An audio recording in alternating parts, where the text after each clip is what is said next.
So this is the first of the series of commentaries on the individual precepts. It's conventionally the fourth precept, but it's the one which we'll study first for reasons explained as we go along. I bear witness to the lack of honesty in myself and in the world, and aspire to speak truthfully and caringly. Traditionally, the fourth grave precept, I vow to refrain from false speech. Why begin here with what is traditionally the fourth precept? Why take things out of order? Our companion book for this work is Diane Rossetto's Waking Up to What You Do. Diane is a Dharma heir of our school's founder, Joko Beck, and her approach to the precepts offers us a very direct and embodied way to begin our precept work, along with real insight into our ordinary mind practice as a whole. I recommend reading her book alongside these commentaries, which quote her freely. Diane based the ordering of precepts in Waking Up on responses of her own students over decades of practice, where to begin and where to follow on. This is because the precepts, like all investigations, tell us a story, and the order in which we tell what happens is itself a major part of what the story means. In all the versions told here, this is a journey from me to we, where we is in actual fact all beings. All beings, as in my parents, my partner, my children, and my neighbour, the government, and Google, and the birds, the beasts, the bugs, the mountains stripped of their forests, the last glaciers melting into oceans filled with bobbing plastic. The world that is at the same time that of our collective suffering and of experience our most intimate and transforming joys. The traditional first and second precepts ask us to look squarely at the violence and inequality of the world as it shows up as us, but also as the child buried under the rubble of a bombed-out building, the migrant drowning on their voyage to a hoped-for better life, the parent in our own town who's gone without dinner again and still can't afford to put food on the table for her children. To focus on all of this right here at our beginning, I think is emotionally just too much. The temptation to zone out or to intellectualise, and we all endlessly do both, is just too great. So we'll begin in the immediacy of our own encounters as we meet each other through our words. The first three precepts we will investigate are about our words, why we might speak with the words we do, and what we hear when others speak. Our study of the precepts will, of course, itself use words, and words too will come unbidden to fill the space of our zazen. What are they? What are we trying to say? What do they all mean? I suppose we'd all like to think we're the master of our words, that we say what we mean and mean what we say. We like to think that words describe and represent inside our thoughts a reality that's out there, and that the words we use should be able simply to state the facts of any event or experience. Yet this isn't really how words work at all. Language, as any linguist will tell you, works more like a thesaurus than a dictionary. Words never have a single precise meaning, let alone one that endures unchanged through time. Instead, words cluster and connect, swarming in fields of association and metaphor, of expression and connotation. Remembering back to Nagarjuna, we can remind ourselves that words, like absolutely everything else, are not separate, empty, impermanent, interdependent.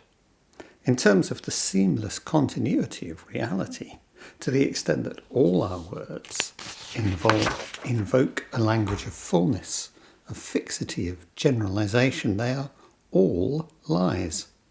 My words don't have any core or essence to them, and hence no fixed or essential meaning. When I speak and release them into the world, they will find their meaning in your ears according to this context here and now. Just as we want to believe in an impossible world of separate fixed things, we make the same error in relation to our words. Words only gain their meaning relationally, by the patterns they form and the contexts in which they're used. Black and white form a pair. But am I talking about truth and falsehood? The clarity of a moral argument? Someone's ethnicity? A chess match? Or old-fashioned TV? Or all of these at once? Words are one of our primary means of dealing with the world, to describe, persuade, intimidate, control and soothe. And so too we use them to describe, persuade, intimidate, control and soothe the many aspects of ourselves. This leads on to another important way we tend to misunderstand what our words do and what they're for. We tend to imagine that the basic form of our words is simply to describe the world and, at its simplest, to name things. Cat, horse, dog. But our words always have an effect on the world, and not always in the way I think I intend. The most explicitly intentional things we say are performative in the linguistic sense. I now pronounce you man and wife. I arrest you in the name of the law. They do exactly what they say. But pretty much all saying implies or asks for a doing. I love you is never a simple statement of feeling. It implicitly asks for a response. I love you too. But I love you can be said as an expression of anticipation or despair, or of possibility, of confidence or complacency, and whatever response you offer will take its meaning from the specific context of us in this moment. Or I speak to you when I'm angry or feel hurt and say something in the heat of the moment that may be hard or impossible to unsay. Although in one sense what I said was truly my truth in that moment, it may well not be how I really feel, and I now see it was an exaggeration, a distortion, or even simply false. The famous Freudian slip is a saying which I do not intend consciously, but which I do intend subconsciously. I'm many, I contain multitudes, and to be honest, I'm not aware of much, let alone of most, of what I am. Continuing to ask about what our words do, what they're for, we could say that the real point of gossip, often seen as an enemy within Buddhism, is to bond us, to build a shared space of knowledge, opinion and experience. I might argue that we could distinguish this approximately from banter, which has an additional social spacing function. We bond together within a pecking order of assigned roles or identity, which every individual bant reaffirms or challenges. It's also true that probably far more of what we say than we realise involves judgment. This is true both of our endless internal monologue, why am I always so stupid, bad, hopeless, wrong, delete as applicable, or why are they always so stupid, bad, hopeless, wrong, delete as applicable, and of our conversations with each other over the dinner table, beside the water cooler, or increasingly online. Our judgments are one of the major ways we draw our lines between the me and not me parts of ourselves, between me and you, and very importantly, between us and them. We space ourselves as righteous individuals. I am not like that.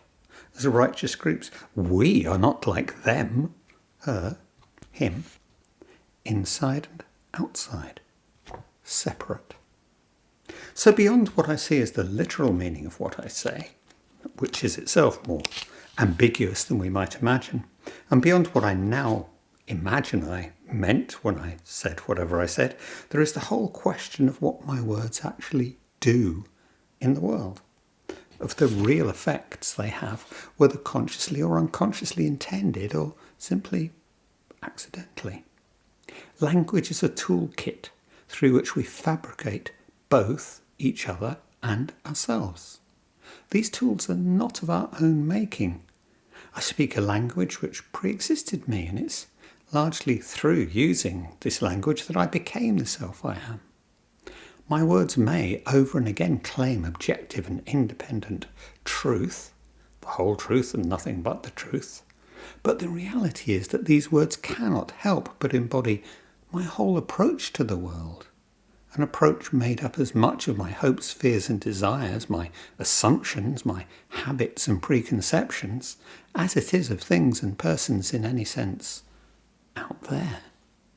Our speech always carries value.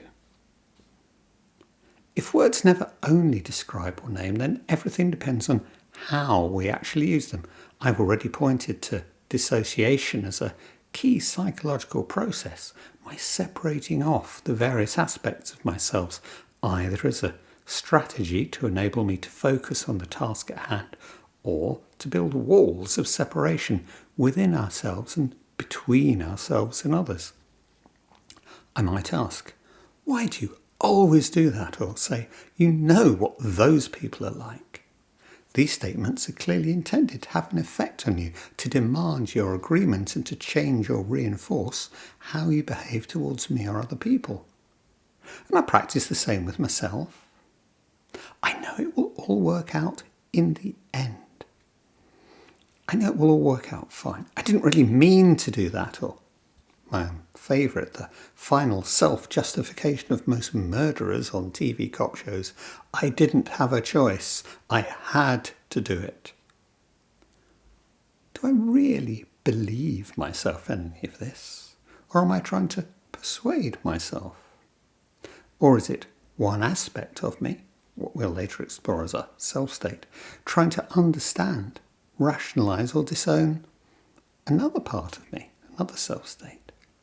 We may say these things to make ourselves feel better and relieve the anxiety of living, and it can even relieve our anxiety to reinforce a fixed negative view of ourselves.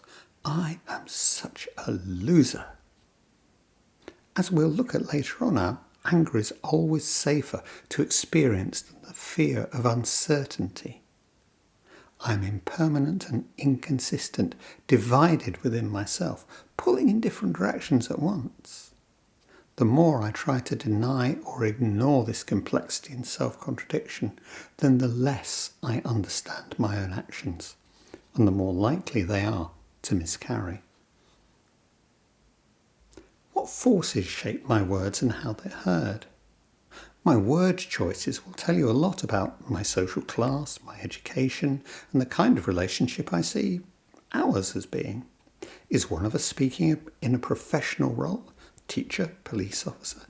Are we in an emotional relationship? Parent, friend, lover? In one sense, we speak from a different place with every different relationship and person we encounter. It's not quite the same me speaking as a parent with my child, or together with my partner, or with my boss, or meeting a stranger on the street. I am all of these. While in one sense we all use code switching, this term is primarily used to describe how, as a member of a minority community, I may intentionally change all aspects of my speech to white codes, my vocabulary, my phrasing, my pitch, my emotional expression, whenever I'm outside my own community. This has its own complex motivations and politics. Is either of these the true me? Do I experience myself as split, or do I refuse to switch and ask you just to take me as I am? These are all social aspects of relationship that both determine and are affected by the words I choose, with their own ways of speaking, their vocabulary and idioms, their rules of what is sayable and what is not. All speech is relationship, so how does your speech place me? As an inadequate subordinate? As your beloved? In this conversation or interaction, what is the self-state from which I speak and within which I hear? Listening to my own speaking, if I'm really willing to bring my awareness to it, will show me a lot about what is happening beneath the apparent meaning. The tone I use, the loudness or quietness of my speech, the speed at which I'm speaking, the pitch of my voice and its changes in pitch, like the rising pitch at the end of a sentence, indicating a question. My posture as I speak, the role my hands play, where I'm looking. All these can also be as, or even more important for the effect my speech will have on others, as the literal meaning of the words. So what is my body communicating while I say these words? If I say sorry, do I do this with a smile or a sneer or a snarl? With a posture that's cowed or defensive or even aggressive? With an open face and open arms? Why did I say these words to you and in this way? Truth and lies. So when this precept speaks of honesty, it's far more complicated than it might appear. Honest here has to begin with my response to the truths of my actual thoughts and emotions, my body sensations, how I really feel in this moment. To own my own words, I need to speak from this place of honesty, from recognition of how I do actually feel and not how I would like to feel or how I think I should feel. Provided that we can suspend the inevitable process of self-judgment that always threatens to intervene and short-circuit our investigation, the literal is not a bad place to begin, and simply observing all the lies and half-lies we tell, all the white lies and the omissions of an average day might surprise us. I do meet people whom I have no choice but to believe when they say that they never lie, and hence that this precept is difficult for them to engage with, but I tell lies, I know I do. Almost always with the best intentions and with results from the mildly beneficial to the disastrous. Work in progress, and what about you? In fact, the ability to lie is an astonishing power of language, and the real-world effects of our lies are dramatic. Lying might seem to require a conscious intention, or at the very least a recognition that what I'm saying is less than truthful. Yet in reality, even this recognition may itself be hard won. As always, dissociation plays an important part here. Unless I actually set out to tell a specific lie, and I don't think I ever actually do that, then coming to recognise what's involved will show us both the limitations of a too literal approach and the complexity of our actual relationships. What might I be doing that's less than truthful in the way it goes against the apparent meaning of my words? I might notice my exaggerating the truth or minimising it, choosing only the facts that support my point of view, lying by omission, what I leave out, passing on gossip and stating hearsay as truth, or keeping silent when there's a truth that needs to be told. I might be not talking to someone, showing someone disrespect by withholding recognition of them as a person, or not listening, blocking my ears, or only hearing my own interpretation of what you're saying. We'll look at Diane Rossetto's approach to these questions as a way to begin practicing with the precept. So please read the whole of chapter 5 of Waking Up in conjunction with this commentary, preferably several times. Let's take a look at it here. Begin your practice of this precept by observing the ways in which you do not speak truthfully. Remember to keep the observing stance of the science researcher, paying close attention to when you find yourself distorting the truth. You might try by limiting your inquiry to specific situations, but you may also keep it broad. The key is to listen to yourself as you speak. Really listen to the words, the tone of your voice, the pauses and silences at work, at breakfast with your partner, at the supermarket, in the doctor's office. Wake up to what you do, 58-59. She mentions a female student of hers, a nurse, who'd found herself silent in situations at work where she knows she should have spoken up to question or challenge. In the example in which my student watched the ways in which she handled her work in the hospital, she noticed that indeed she wasn't always just silent. In fact, she often did speak, responding to her supervisor with the compliant words, "That's fine." As she really began to listen, she heard those two little words, "That's fine," in many situations, not just at work. Waking Up, page 59. It's interesting that Diane's example here is not what we'd imagine, not a self-serving lie, but a failure to say what needs to be said, being made complicit in your own being silenced. A student finds she's using the same habitual response. That's fine in very different contexts. As we all experience, and as Rossetto points out, we don't always see straight off what's going on in situations like these. We may only get it later, minutes, hours, days, or even months later. But the practice remains the same, whenever this is. Now, at whatever point you realise you've engaged in a deception, turn your awareness inward and feel your body. Are there any sensations like heart pounding, dry mouth, blushing, or a sinking feeling? See if that sensation wants to name itself as guilt, shame, fear, or whatever. Don't demand an answer, just invite it. Notice what sort of thoughts are present and notice if they string together in a storyline. What is that story? It's not necessary to catch all the thoughts, just one. Then just repeat it to yourself. Having a thought, that. You've just spoken truthfully. This can be a difficult time when our self-judging guilt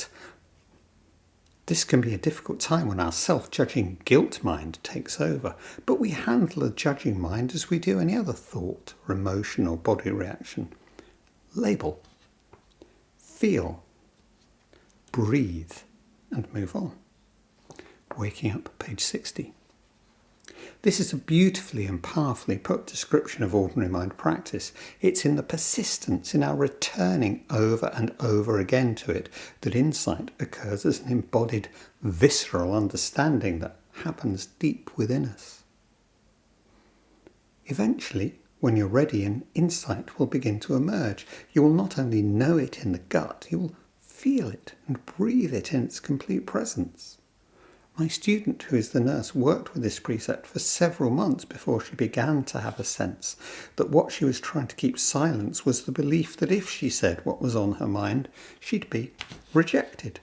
She allowed herself to experience the rising and falling experience of rejection whenever it came up by feeling it in her body, opening for as long as she could to it. Waking Up, 60 to 61. Within Joko Beck's practice, this is where we would say we touch upon our core beliefs, those ideas acquired in early childhood that we hold and maintain as stories and coping strategies, long after they've ceased to offer us any benefit at all. Rejection. I unconsciously believe that to speak the truth of my experience will mean that I'm rejected by others, that I will not be recognised, and that my safety lies only in my compliance to their wishes. But if we can allow ourselves simply to sit with this experience, at first just a moment or two, and over time longer and longer periods of time, pounding heart, closed chest, just breathing in and out. Over and over she paused in open stillness, allowing the sensation labelled rejection to rise and fall away, moving, changing, constant flux. What we experience is the groundlessness of our belief that we must be untruthful to our experience. It is the truthfulness of just this. What we think of as an unbearable experience, one that must be avoided by engaging in silence or falsehoods, is really not much more than energy manifesting in a certain way in our bodies and thoughts. We come to know intimately the many subtle ways we intentionally deceive in an attempt to escape deeply held assumptions about our identity, our dream of self. When we can experience for ourselves the transitory nature of the belief, then it no longer has us in a strong hold. We're a little freer from our requirements, freer to speak truthfully. Waking Up, 61-62. So far, so excellent. But it's also at this point that I think Diane, very traditionally and following Joko, makes an important omission.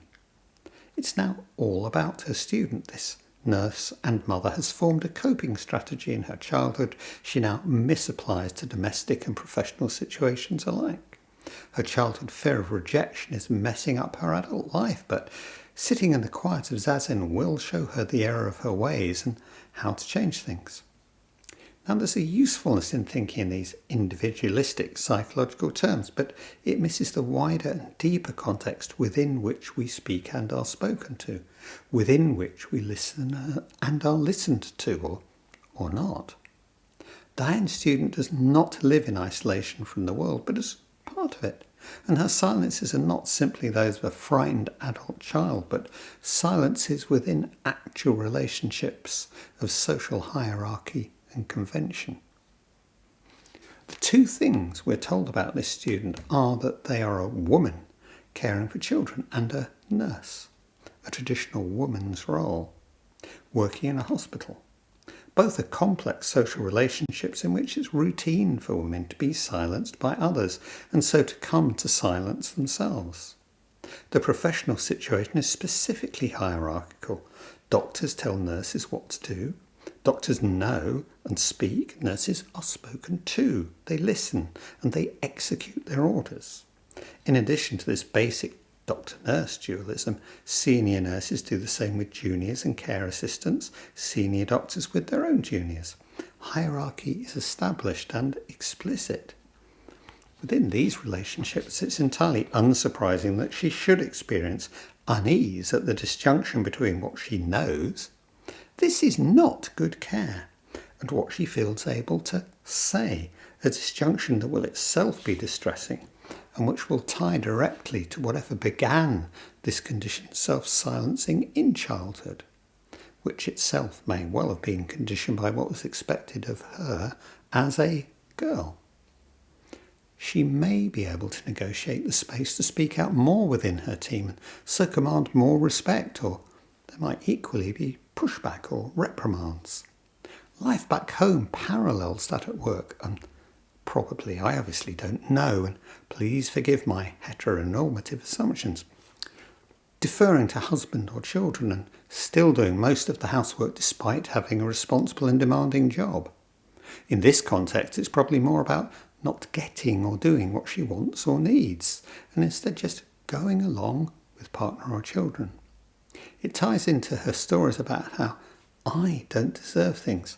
I'm less important.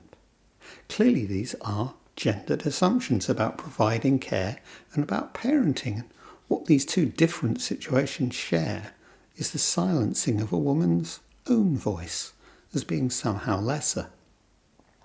We'll explore this in detail as we go on, but for now we'll note that this insight about rejection isn't the end of the process, but ripples out through the different real relationships within which she finds herself placed as this woman in this society.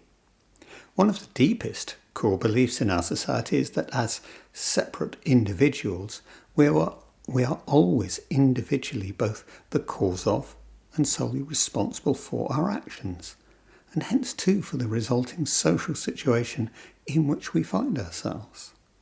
It's unsurprising, therefore, that an individualizing psychology should be our current default mode of thinking about the self, and unsurprising too that our Zen should often speak in similar terms.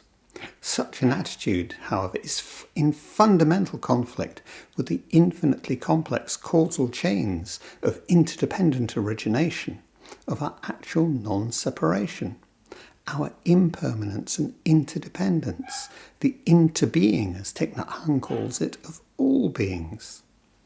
I am both an individual and a non-separate part of a society and of the wider world, so that if we begin with any aspect of our actual experiencing of the world, that awareness will take us to relationship. To return to the theme of rejection, what is at stake here is the fear of the breaking of relationship, the internalized but unspoken belief that her relationships in the world require her silence over what matters, her caring as the self-care of naming her own needs and desires, and as the care for others needed by her patients. It's less distressing, less painful for her to turn away from saying these things out loud than to face the uncertainty, the not knowing of possible rejection. And that's not her failure. No me without we. For a woman, and for each of us, to find or lose her voice is much more an issue of our patriarchal culture, that culture which is reproduced in us and which we find ourselves both resisting and being complicit with, than it is of her self in isolation. As noted above, our culture always attempts to refer us back to the individual, both as cause and as solely responsible. And not to challenge this idea is to confirm ourselves within delusion. Let's emphasise right here that beyond questions of gender, so many other silencings happen within our society for structural reasons. My ethnicity, my class, if I'm cognitively different, my accent even. The list goes on and on. These may compound or cancel each other or may intersect, but gender remains the most universal, most sharply drawn, and perhaps the best understood of these fault lines. So how does patriarchy show up as me, and what I say and how I say it and to whom? The feminist and classicist Mary Beard has written in Women and Power, 2017, of the antiquity and ubiquity of the silencing of women in the public sphere, and that for the Greeks and Romans this silence was in fact part of the definition of what a woman is. To transgress this was to attract incomprehension and hostility, to betray oneself as woman, in the understanding of the times. Beard points to how far contemporary attitudes maintain this view, for example in social media trolling, but extending far more widely into every aspect of our professional, social and family relationships. She talks of the difficulty of being heard as a woman speaking in public, talked over, dismissed or simply ignored. To silence others intentionally or unintentionally, and is there any clear dividing line, is how patriarchy shows up. To be silenced, whether we experience it as outrage or fail even to notice it, is how patriarchy shows up. So I can ask of my own speaking and listening. As I listen, do I give the same value to women's words as men's? Why do I accept the authority of some speech and not of other?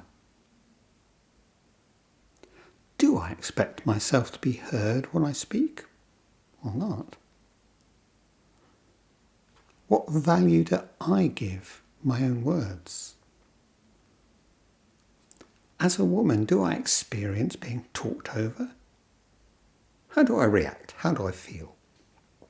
As a man, do I find myself talking over others of any gender? As a woman, do I experience men explaining to me what I already know or know better? As a man, do I find myself mansplaining? As a woman, what must I do to be heard? As a man, how is it to be silenced or ignored? How do I react? How do I feel? When I speak, where does my sense of authority come from? What must I know in order to speak and be heard? Who holds my words to be of value and who doesn't? My self-honesty here is only possible with an awareness if I actually feel in this moment and as this body. As always, I try to experience my own points of resistance. I've never had any trouble being heard. I would never do that kind of thing. Judgment is not my friend in this process. I'll get lost in good and bad and only strengthen my resistance. But even my judgment isn't bad, just another layer of my response, to be heard, to be gently noted, to be let go. And in my own life, already as a child I recognised the need to know in order to feel able to speak, to have facts, an argument, the truth. In some ways this has served me well, but of course my understanding of knowing of facts and of value was largely or entirely framed within the strongly patriarchal assumptions around speaking that are still only beginning to be challenged. Both my mother and her own mother were highly articulate and forceful women. And yet, in a sense, both knew their place as women. But there was also the example of my godmother Audrey and of her partner Joan. Political, engaged, knowledgeable in all kinds of areas, the smartest and most aware people with whom I spent time as a child. They formed from my earliest memories, and before I was even really aware of it, the possibility of a different way of being in the social world. I value their having been a part of my childhood ever more deeply as the years have passed. In a world of absolute interdependence, it's our collective suffering and the dissociations, the repression, the evasion, the denial through which we attempt to avoid it that best show us the specific structures of violence, inequality and exploitation of which we're all a part. Our self-honesty has to extend to an awareness and understanding of what it is to be not just me, but we. So that rather than always looking to an individual explanation for the assumptions, ideas and emotions, both conscious and unconscious, that lie behind our actions, we need to see how they are shaped by these structures. And this investigation has to extend to what we think of as truth itself. The whole truth. I promise to tell the truth, the whole truth and nothing but the truth. Separate. But is truth really one or many? The criminal justice system relies on a singular notion of truth, factual, objective and beyond reasonable doubt. This last phrase is a hedge. While it acknowledges in theory that certainty may be impossible, it then acts as if it had been clearly established, and reasonable, while invoking the authority of philosophy and science as reason, will actually mean whatever the court decides it means. The justice system makes judgments it claims to be universal, acting on an established and pre-existing body of law to apply to all people at all times and in all places within its jurisdiction. An action is either right or wrong, either true or false, either legal or illegal, with the result that you or I as an individual person are found, which is really to say labelled as, either innocent or guilty, as either a member of the law-abiding public or a criminal. This label, which will have lifelong consequences. Our Zen practice and understanding might lead us to question this approach, the whole truth, by restricting itself to the specific actions it defines. Did you or did you not? The justice system abstracts and decontextualizes these actions from the complex reality of our lives, so making them the subject of universal judgments claiming objectivity. These judgments are made on us as individuals, held to be solely and uniquely responsible for what the law chooses to define as our actions. We are fabricated as moral agents in order to justify our meriting the law's punishment of us. This is separate, I think, at its most extreme, the social consequences of which continue to be disastrous. By ignoring the real but complex causality of violence and harming, we perpetuate the cycles of suffering, damaging or destroying the life chances of those caught up within the criminal justice system. This ever-extending web, including the children and wider families of victims and witnesses, as well as those of the accused. An essential part of this process is the total control the judicial system exercises over speech and the silencing of speech.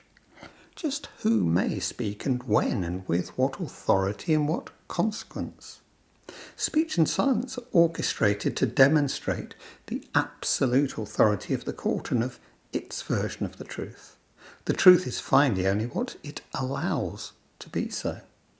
Recent high-profile trials in the UK have involved the legal silencing of protesters wishing to give their own truth as evidence in their defence, while to bear witness to the law itself, simply by holding up a placard outside the court, can lead to your arrest for contempt of court.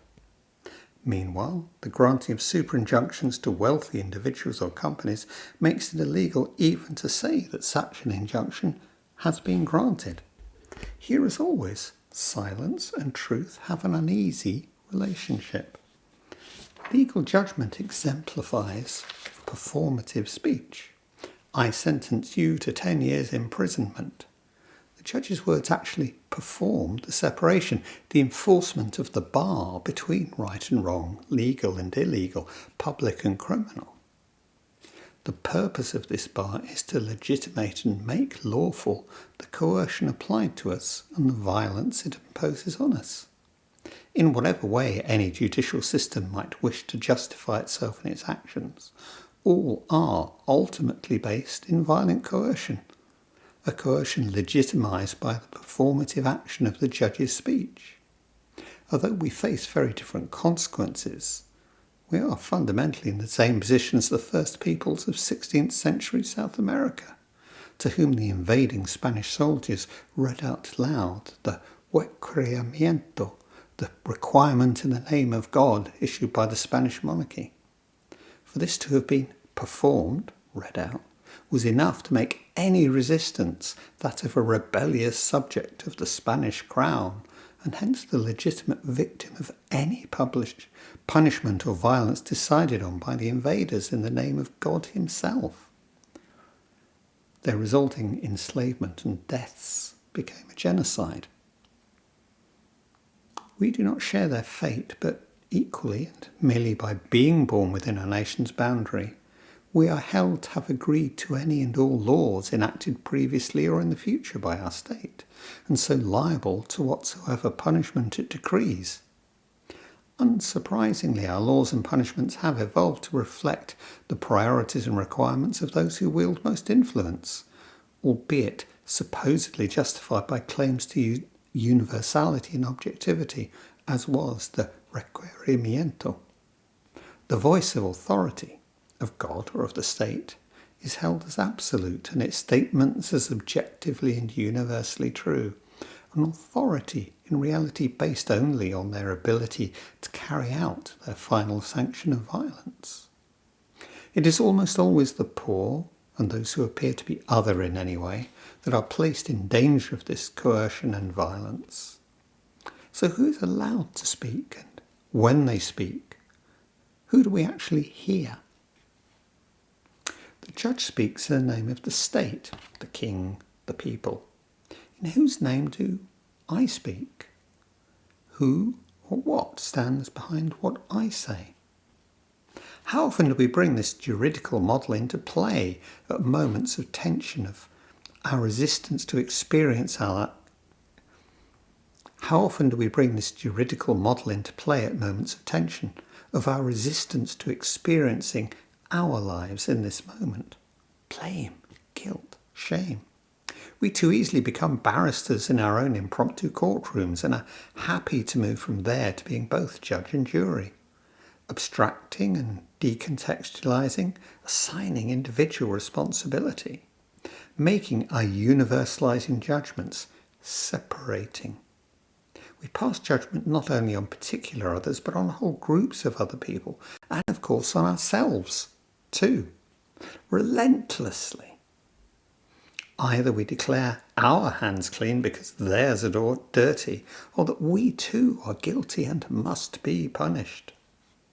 Of course, in the complex reality of our lives, there is and absolutely must be a place for holding to account, for setting boundaries, for bearing witness to the unacceptable, for saying, no, this is not okay.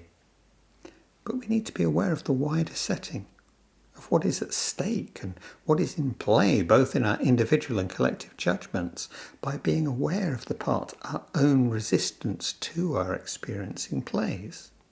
We need to become better aware of how we do this, of our own subtle motivations and the complexities of relationship involved, as of the actual practical consequences.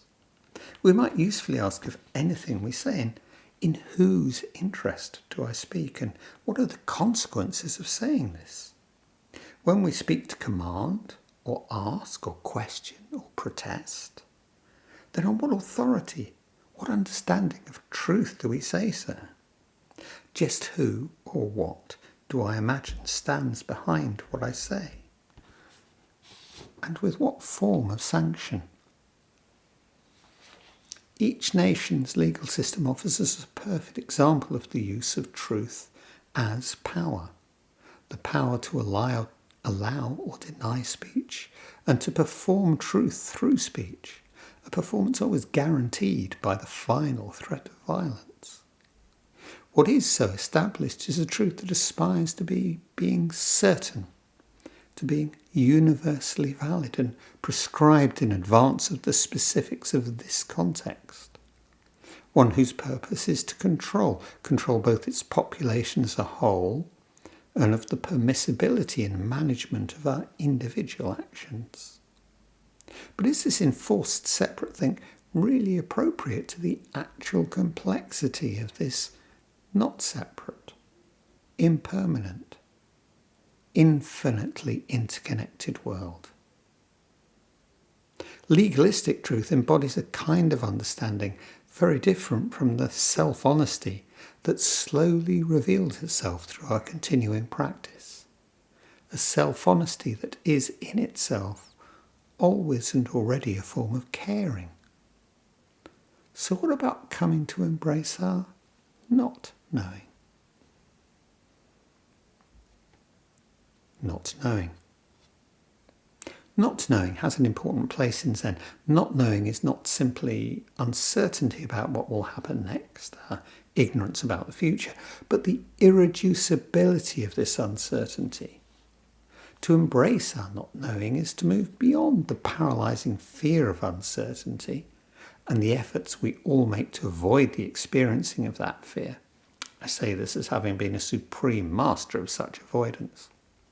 Our uncertainty about the future is one that may well extend into the present and past also.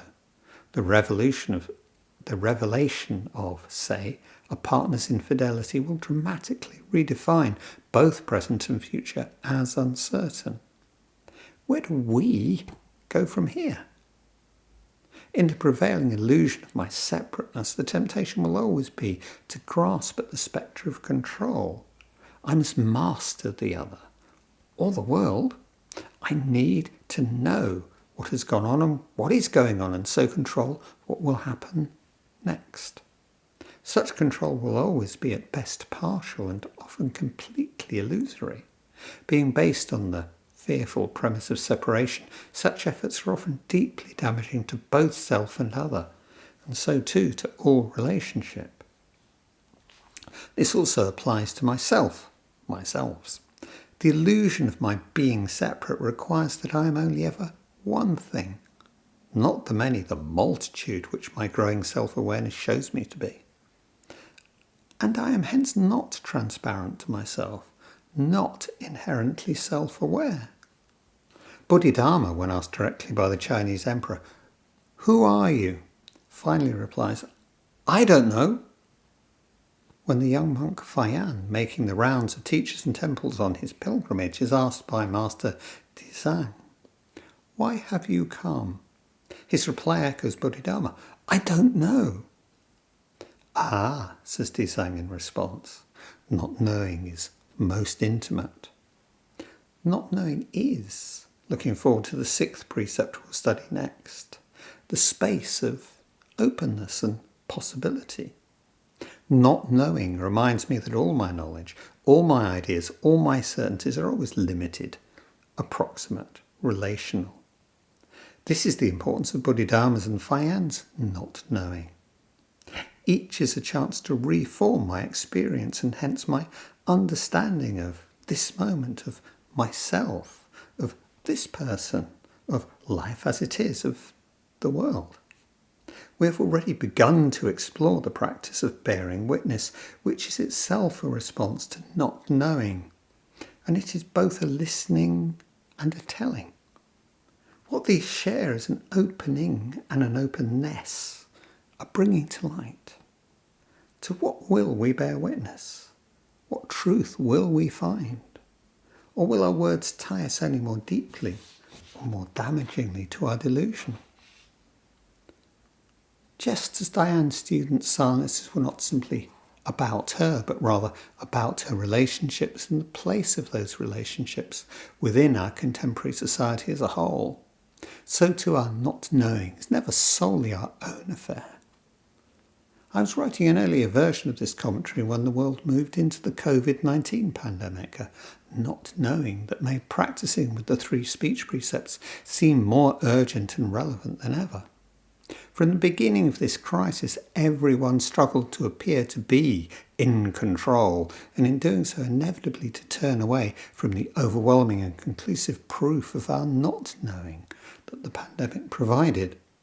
Politicians often falsely claimed that they were following the science, while government announcements, scare stories, imagined cures and unspotted reassurances all adopted the same authoritative tone of certainty.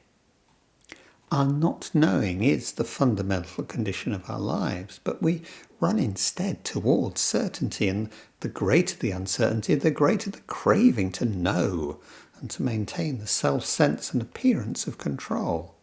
Let's be quite clear here. This only makes sense in terms of our reflexive, intuitive-seeming sense of closure and separation from each other and from the world. To maintain this sense of separation, we need the certainty of belief, however nonsensical, and so would rather believe the worst of others and of ourselves too, rather than face the fear of our not knowing. The recognition of our actual openness to a world of possibility. So we believe what we have become predisposed to believe, and the comfort of our certainty closes us off to not knowing, and so too to reality itself. The ideas of conspiracy fantasists still persist as their truth for an astonishingly large minority of people around the globe. Once formed, we allow our views to shape our perception of the world, and hence how we form our future views. In their way, conspiracy fantasies both reject and mimic the structure of our legal systems, which in the search for a truth of certainty also bring a closed way of perceiving and conceiving to bear upon a world whose complexity vastly outstrips it. This sense of separation is, however, not innate or inevitable, but a reflex conditioned by our collective social practices. We need instead to come to embrace our not knowing by bearing witness to the deep fear at the base of our collective craving for certainty and the real effects this craving has in us and in our world. In certainty, we also separate ourselves from ourselves by not experiencing the perfection of this moment, which is simply being the uncertainty of the embodied and hence vulnerable creature that I am. This moment is uncertainty, and this is too its perfection, one that is not in any sense a completion, a finish, but an opening onto infinite possibility as impermanence, as interdependence. There is much talk in Zen of beginner's mind, approaching our practice or any other aspect of life as if for the first time, open and without preconceptions, and so without the blinding and numbing effects of routine and over-familiarity. Beginner's mind is to embrace our not knowing. Truth, relative and absolute. So what of the truth of Buddhism, of Zen? Asked about the eternal truth of Buddhism, one teacher replied, "It just changed." All that is distinctive about a Zen or Buddhist approach to ethics, all that takes it away from being finally simply another account of how to balance the interests of one person or group against those of another, depends on our experiential understanding of non-separation, or as it is more literally and usually translated emptiness. Non-separation or emptiness entails both the identity and difference of relative and absolute, of conventional and ultimate truth. Let's think about this as it applies to our speech. If there are ultimately no separate and substantial things of any kind, and no separate and substantial me either, obviously, then no words whatsoever can ever truly describe the wholeness of the reality of our lives or of the world in which we live. As the Heart Sutra repeatedly insists, even central Buddhist concepts such as the Four Noble Truths, the Five Aggregates, and the 12 Links of Dependent Origination are nothing more than human-made schemes of classification that can never adequately represent life itself or the reality of my experience. Because there are no separate things, no separate me and you, every word I speak that names and hence limits is already a lie and betrays reality as it actually is. Far better to keep a noble silence, far better to have never written this. But it's equally true to say that because all separation is only ever relative conventional, that in this sense I cannot ever actually really lie. There's ultimately no separate me to speak, and no separate things about which to make true or false statements. So my lie is itself not separate with the truth at this moment. Words are just words, sounds in my ear or squiggles on a page, sounds and squiggles that are themselves not separate. In Zen, the teacher always urges the student on to speak, say a word of Zen.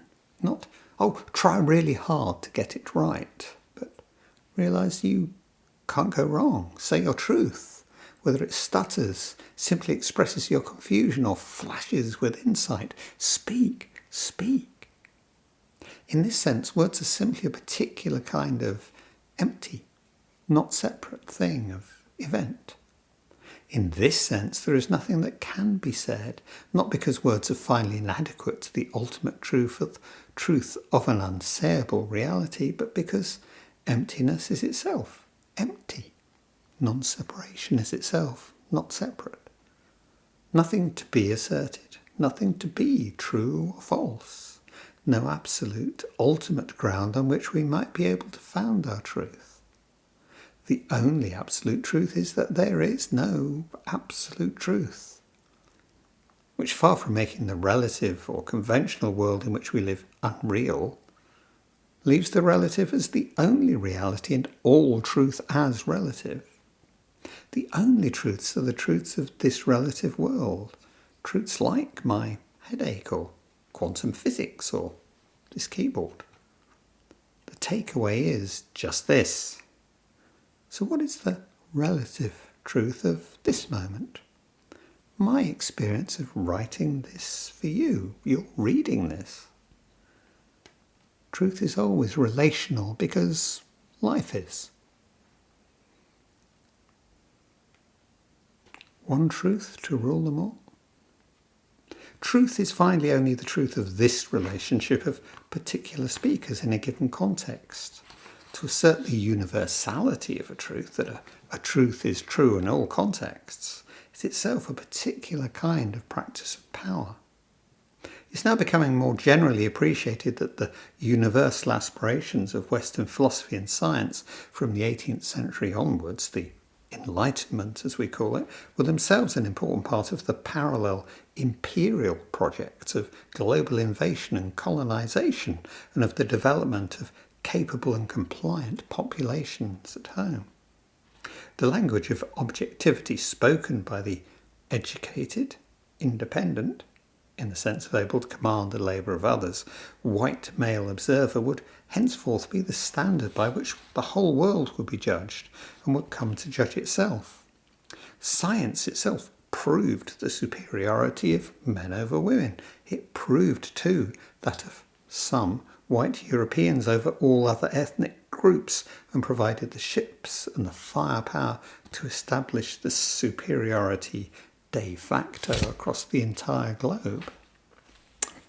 Science. So is science itself not true?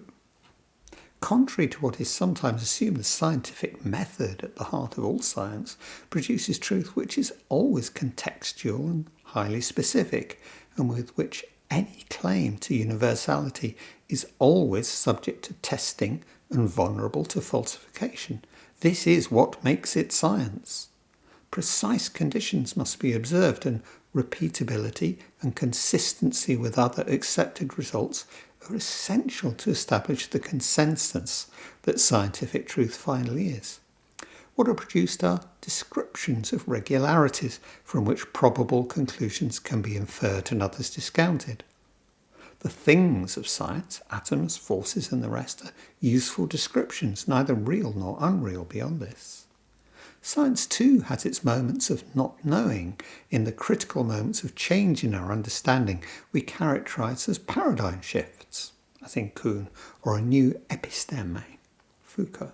And perhaps too in any seeing through of an insoluble seeming paradox. Scientific truth always also emerges from a lived social context, just what will be researched, funded and recognised as being true. Oil and drug companies know this well, as did the tobacco giants 50 years ago. Beyond this, science is framed within our broader goals as a society and the understanding of the world offered by philosophy, psychology, economics and the rest. Science is never simply neutral, and the truths of science are always relative and never absolute. We forget this at our peril. But in its own relative terms, science is true, even though the laws of physics will change as our understanding evolves. So this is absolutely not an argument for relativism, the idea that as all views are in a sense subjective, my view of anything is as good as yours or anyone else's. In many ways, what we do in our Zazen and precept practice is similar to science. We map our feelings, emotions and our thoughts in our body, testing the painful inconsistencies between my lived experience and how I think the world is or should be. Here, my self-hatred turns out to be as significant as what I might think of as my selfishness. My sense of my own self is not something fixed or independent, but part of the flow that is the world, and I can come to distinguish something of the currents, ripples and eddies which comprise it, and of their interactions, their sources, their destinations. Returning to my felt experience will test for me the different truths and insights within the complex and inconsistent whole that I actually am. A life lived in a world of violence and inequality and exploitation, of suffering, which is the great subject of our practice and of our work with the precepts. We seem to have come a long way from the complicit, enforced silence of Diane's student, but perhaps not so far after all. We can begin to see the way her own fear of rejection links to our common need for closure and control, and our fear of not knowing and the role these play in the constraining of our relationships that we see in the always present social structures of hierarchy and domination. It is our own uncertainty, our own not knowing, that if we pay attention to it will allow us to hear what we may come to recognise as a different voice. In one sense, this is actually the voice, perhaps one of many, of silence. The silence of not knowing, the silence of experiencing, the silence of our zazen. Buddhism talks of noble silence, the silence we keep on sesshin that maintains an open space for, well, whatever. It's the silence each time we return to the cushion. A silence that fills with a pop tune, with my neighbour's dog barking, with the cramp in my foot. Whatever. It's also the famous silence of Vimalakirti when asked about the non-dual nature of reality, of the absolute. There is nothing that can be said about this nature that is finally adequate or accurate, nothing that can circumscribe or contain it. In this sense, Vimalakirti's silence. It's a supremely honest response, though no more ultimately true than any other. Hence Bodhidharma's short commentary on this precept. Self-nature is inexplicably wondrous. In the intrinsically pure Dharma, not expounding a word is called not lying. Bearing witness to myself, bearing witness to each other. I bear witness to others in myself, and I bear witness to myself in others. So to study myself is, in this sense, to study the world, and to study the world to study myself. It's by recognizing, first of all, the separation within myself that I can be not separate from you when we speak. We share this world that brought us into being, a world of which we are all impermanent parts. We have shared, we do share, and we will always share in the making and shaping of each other. And this inevitably places us deep in a complex set of relationships, of power and of powerlessness. All these take their form in the major and minor verbal violence circulating in our culture, and we have no natural immunity from them. The many thoughts, stories and ideas that emerge from my mouth do not magically originate from a place deep within myself, though it may feel incontrovertible that this is so. But these are part of the world around me responding to itself and are made with the resources I have to hand. We receive the opinions of our parents and teachers, our playmates, workmates, our heroes, and of the media. We pass these opinions on to others and often pass them off as our own. How much of what I say is actually just something people like me say? Or perhaps even something my father always said when I was a child? Sometimes, if we reflect, we can actually hear in our minds the voice we first heard saying those words. Our speech, as I've emphasised endlessly, is always social. I bear witness to the speech of my culture and of myself, understanding that my awareness will never let me step outside this culture, never let me see it purely objectively. I am a part of that culture and will reproduce it, even as I dissent, even as I challenge or disagree with what others say and do. If there is no absolute truth, then we are left with the always corrigible, revisable, provisional and conventional truth of the relative. This truth is always subject to being tested by the evidence, by argument and the establishing of consensus and coherence, the makings of our everyday sense of truth. We need to be able to see both that we inevitably distort and misrepresent, and how this misrepresentation itself further misleads us. Embodying this understanding changes both how we think and the actions we take in the world. We will never see this world as it truly is, but we may come to see our delusion more clearly, and this is indeed a lot. Listen. As with all the precepts, self-observation is at the core, and the heart of self-observation is our experiencing of the non-separation of this self and world. This should really begin with noticing how we listen. In one sense, we can say listening is our whole practice. Listening to self and other. Listen to my heart, my muscles, my gut. Listen to my tone, my inflection, my pauses, my silences.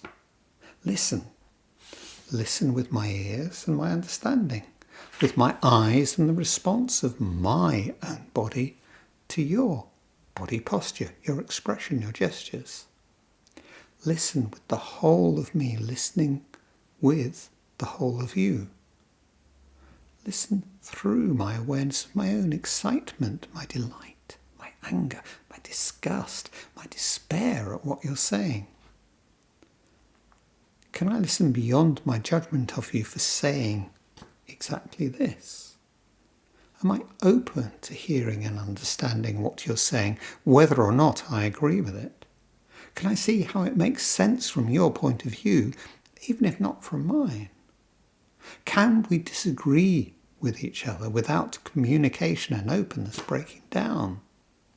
Perhaps our willingness to listen is the precondition for all honest and caring speech. All of what we will look at with in the next precept is mutual recognition. Could we say that caring speech is simply that which in any particular situation acknowledges and originates in our non-separation?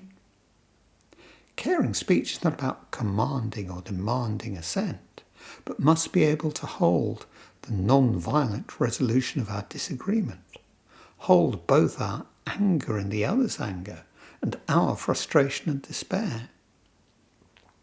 Joko Beck talked of needing to criticise from a position of love, and we might frame this as disagreeing within recognition of the other, keeping relationship and dialogue open, speaking honestly and undefended, listening actively. It's not about becoming one, but rather of recognising that, without eliding or erasing our difference, we are not separate. It's only by hearing the voices of all those who are tacitly censored, which includes all those implicitly or explicitly excluded from power, only by hearing all these voices that we can come to any understanding of the real issues within our society. So it's no coincidence that women have often been denied the right to speak in public and still face frequent criticism for doing so. What it is to be a child, a migrant, a minority, lower class, cognitively different, having a physical disability, unemployed, convicted of a crime. What is it to be any of these?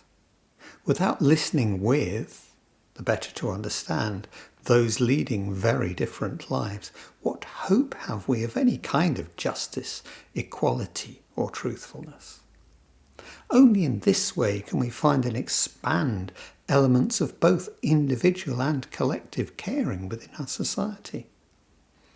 Recognition is the precondition of genuine care of any kind, and is, in itself, to offer a form of actual care. I meet the other at home, at work, or on the street. We may speak to offer words of love, to inspire each other, to share knowledge, or simply to recognise ourselves in each other. Offering a word, a look, a gesture that meets, perhaps unexpectedly, the other, and lets each see themselves mirrored as human, as active subject, as vulnerable. Although our words always move in the direction of both separation and non-separation, speech is one of our most important ways to realise our actual mutual non-separation. Working with the precepts that follow, we will examine in more detail how our speech comes to embody this mutual recognition central to the not knowing of real relationship, or how, by our judgments, we present a damagingly fixed view of others that is, in itself, a form of violence.